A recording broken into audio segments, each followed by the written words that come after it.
ഇത്ര പെട്ടെന്ന് knowledge economy എന്ന് പറയുന്ന വാക്ക് നിങ്ങൾക്ക് ചതുർത്ഥിയായി മാറിയോ? എന്താണ് VT ബൽറാമിനുള്ള രവീന്ദ്രനാഥിന്റെ മറുപടി? ഞാൻ പറയുന്നത് ശ്രദ്ധിക്കാത്തതുകൊണ്ടാ. മൂപ്പര് മറുപടി പറഞ്ഞു. സമൂഹം എന്ന് പറയുന്നത് അറിവിന്റെ സാർവത്രികവൽക്കരണമാണ്. നോളജ് ക്യാപിറ്റൽ എന്ന് പറയുന്നത് അറിവിന്റെ കേന്ദ്രീകരണമാണ്, കുത്തകവൽക്കരണമാണ്. VT ബൽറാമിന് കാര്യം മനസ്സിലായോ? അങ്ങേക്ക് മനസ്സിലായിട്ടോ ഞാൻ പറഞ്ഞത്? ഇത് മനസ്സിലായോ?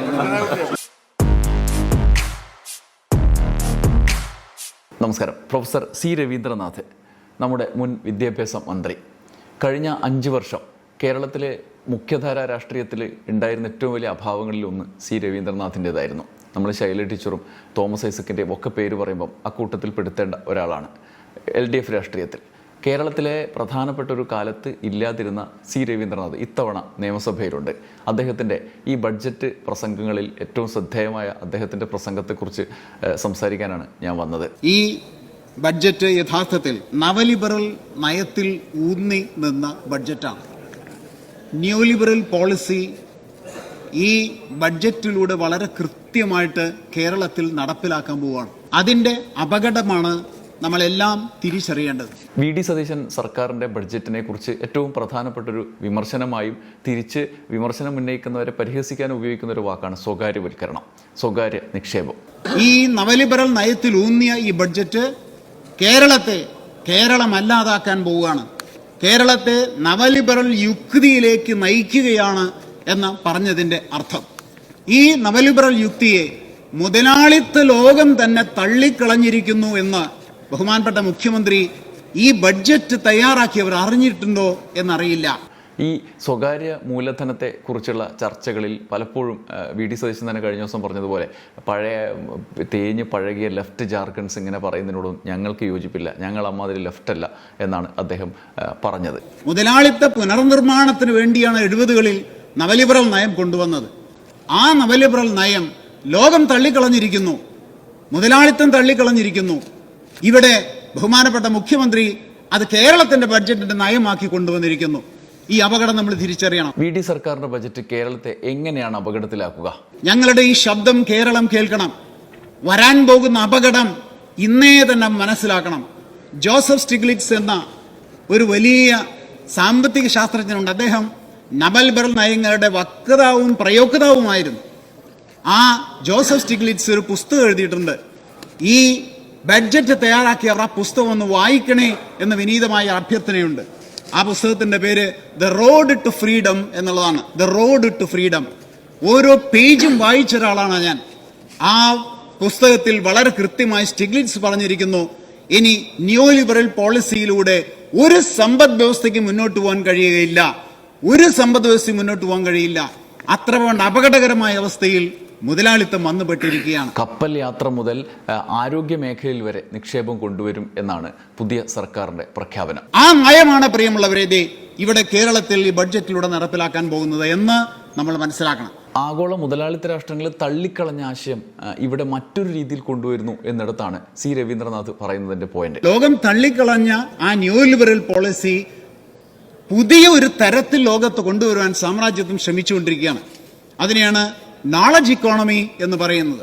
ഫിനാൻസ് ക്യാപിറ്റലിന് പകരം നോളജ് ക്യാപിറ്റൽ എന്നുള്ള ഒരു സാഹചര്യത്തിലേക്ക് ലോകം വന്നുകൊണ്ടിരിക്കുകയാണ്. രവീന്ദ്രനാഥ് ആ പറഞ്ഞത് VT ബൽറാമിന് അത്രക്കും മനസ്സിലായില്ല. ബൽറാം എണ്ണിച്ചിട്ട് ചോദിച്ചു, പണ്ട് നിങ്ങളും നോളജ് എക്കണോമിയുടെ കാര്യമല്ലേ പറഞ്ഞത്, ആ നോളജ് എക്കോണമി തന്നെയല്ലേ ഇത് എന്ന് ചോദിച്ചു. സർ, കഴിഞ്ഞ ഗവൺമെന്റിന്റെ സമയത്ത് അവിടെയുള്ള ആളുകൾ സ്ഥിരമായി പറഞ്ഞുകൊണ്ടിരുന്ന ഒരു കാര്യമാണ് ഈ നോളജ് ഇക്കോണമിയാണ് കേരളത്തിൽ കൊണ്ടുവരാൻ പോകുന്നതെന്ന്.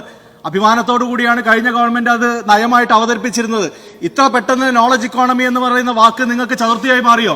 എന്താണ് VT ബൽറാമിനുള്ള രവീന്ദ്രനാഥിന്റെ മറുപടി? എന്താണ് വിശദീകരണം? എന്താണ്? അത് ഞാൻ പറഞ്ഞില്ലല്ലോ. അത് ഞാൻ പറയുന്നത് ശ്രദ്ധിക്കാത്തതുകൊണ്ടാ.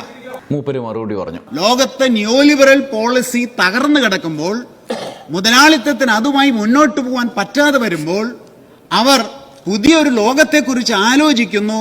അത് നോളജ് ഇക്കോണമിയാണ് എന്നുമ്പോൾ ആ നോളജ് ഇക്കോണമിയിൽ ഞാൻ പറയണ കേൾക്കൂ, നോളജ് ക്യാപിറ്റൽ ആണ് അവിടെ ചൂഷണത്തിന് ഉപയോഗിക്കുന്നത്.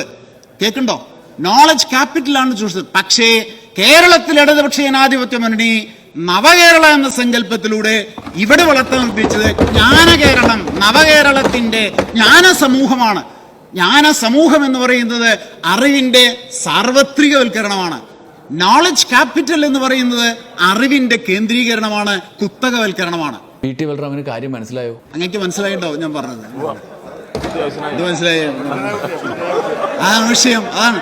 ബൽറാമിന് എല്ലാം മനസ്സിലായതിന്റെ അനുരണനങ്ങൾ അപ്പുറത്ത് നിന്ന് പലരിൽ നിന്നായി പുറത്തു വരികയും ചെയ്തു. ആ വിഷയം അതാണ്. അവിടെയാണ് ഇത് വ്യത്യാസം. ഇടതുപക്ഷ ജനാധിപത്യം വേണ്ടി എന്താണ് അവിടെ ചെയ്തിരുന്നത് എന്നിന്നും പറയുന്നില്ല. ഒന്ന് രണ്ട് കാര്യങ്ങളൊക്കെ ശ്രീ മാത്യു കുൾ നടൻ പറഞ്ഞതൊക്കെ നമ്മൾ കേട്ടു.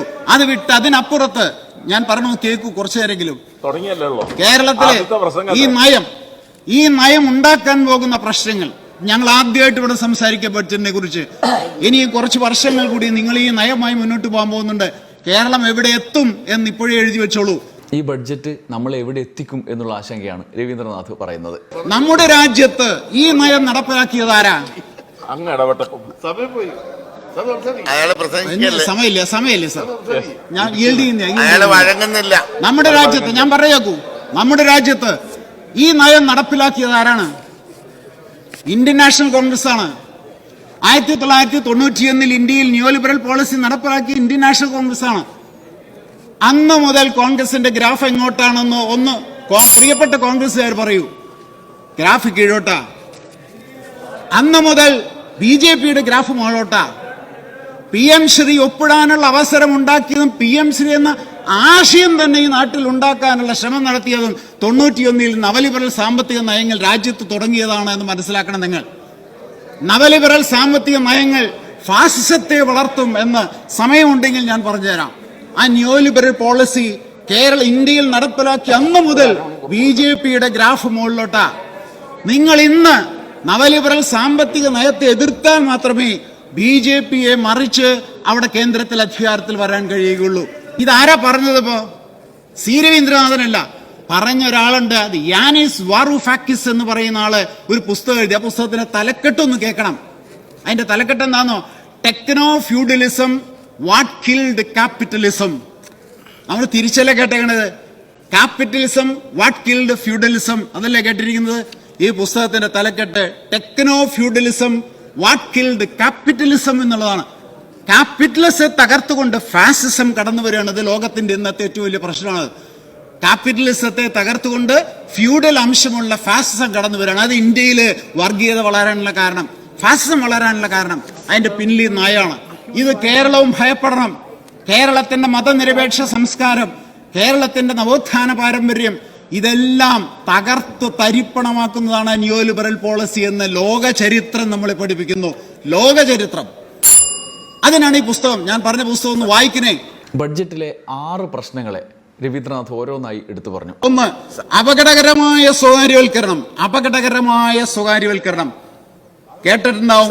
തോമസ് പിക്കറ്റിയുടെ പഠനങ്ങളെല്ലാം സൂചിപ്പിക്കുന്നത് ലോകത്ത് സ്വകാര്യവൽക്കരണത്തിലൂടെ ദാരിദ്ര്യം പരിഹരിക്കപ്പെട്ടിട്ടില്ല എന്നുള്ളതാണ്. പുസ്തകത്തിന്റെ പേജും ഒക്കെ ഞാൻ വേണമെങ്കിൽ പറഞ്ഞുതരാം. അതുപോലെ സർ, മറ്റൊരു പുസ്തകം ബഹുമാനപ്പെട്ട മുഖ്യമന്ത്രിയും ഈ ബഡ്ജറ്റ് തയ്യാറാക്കിയവരും അവശ്യം വായിച്ചിരിക്കേണ്ട പുസ്തകമാണ് ജോസഫ് സ്റ്റിഗ്ലിറ്റ്സിന്റെ പുസ്തകത്തിന്റെ പേര് ദ ഗ്രേറ്റ് ഡിവൈഡ്. ഒന്ന് കേൾക്കണേ, ദ ഗ്രേറ്റ് ഡിവൈഡ്.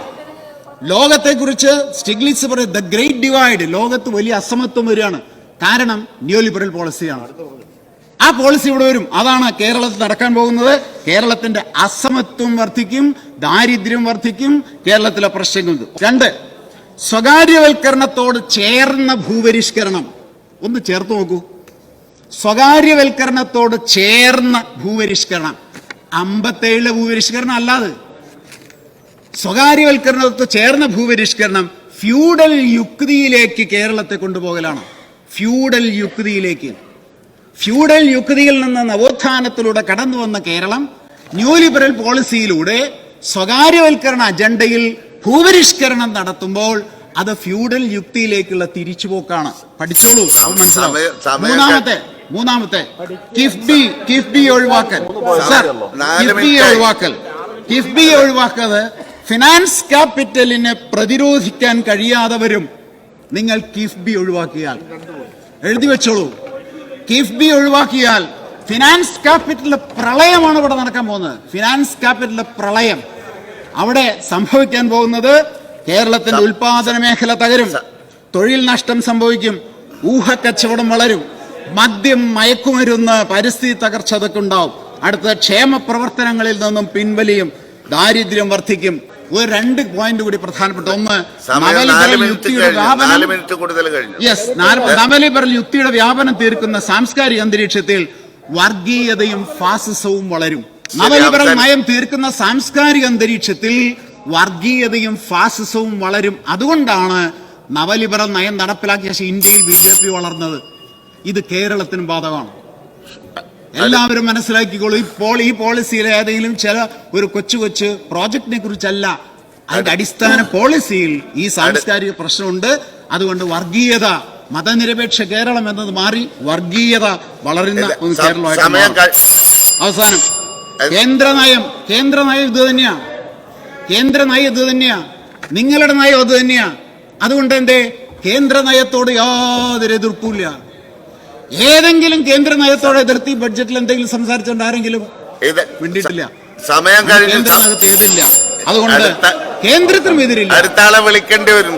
അതുകൊണ്ട് ഈ ബഡ്ജറ്റ് വളരെ ഗുരുതരമായ പ്രത്യാഘാതങ്ങൾ ഉണ്ടാക്കും.